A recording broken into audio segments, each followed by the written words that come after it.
এটা হচ্ছে ড্রুলসের বিরিয়ানি, যেটা ফ্রি প্যাক এসেছে আজকে। সেই স্মল প্যাকটা ওপেন করে এখানে চিকুকে খেতে দেওয়া হয়েছে। বেশ কিছুক্ষণ রাখার পর অলমোস্ট 10 to 15 মিনিটস হয়ে গেছে। চিকু জেনারেলি যে বিরিয়ানিটা ওকে দেওয়া হয় সেটাও খেয়ে নেয়, বাট এটাতে ও কিছুতেই খাচ্ছে না। আর চিকু এরকম টাইপের ওয়েট ফুড পছন্দও করে না। তো ফার্স্ট অফ অল এটা বিরিয়ানির মতো দেখতেও না, আর বিরিয়ানির মতো ফ্লেভারও সেরকম আই ডোন্ট থিঙ্ক এটাতে রয়েছে। এটা সিম্পল ওই চিকেন যেরকম একটা ওয়েট ফুডগুলো থাকে, পেট ডগ ফুড, সেই রকম টাইপেরই একটা ফুড। তো আমি তো একদমই রেকমেন্ড করবো না।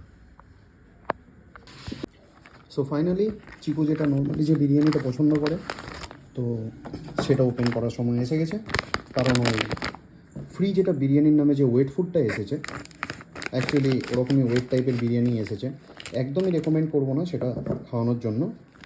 নর্মালি তোমরা যারা পেট রাখো বাড়িতে, তারা সবাই খুব ভালো করেই জানো যে হোমমেড ফুডের চেয়ে বেস্ট কিছু হয় না।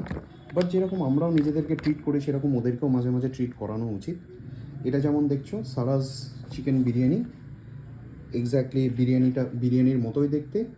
অ্যান্ড এর ফ্লেভারটা, এর যে স্মেলটা, সেটা খুব সুন্দর, এর এসেন্সটা খুব সুন্দর। যেটা আগের ওয়েট ফুডটা ছিল, সেটা স্মেলটাও খুব ভালো না, অ্যান্ড ডগরা খুব অ্যাট্রাক্টও হয় না। প্লাস লাস্ট টাইম একটা ওয়েট ফুড খাওয়ানোর ট্রাই করেছিলাম, বমিট করে দিয়েছিল। সো একদমই রেকমেন্ড করবো না। রেকমেন্ড করলে অবশ্যই এরকম টাইপের ড্রাই টাইপের ফুড খাওয়ান, সেটাই সব থেকে বেস্ট হয়। Otherwise homemade food is the best.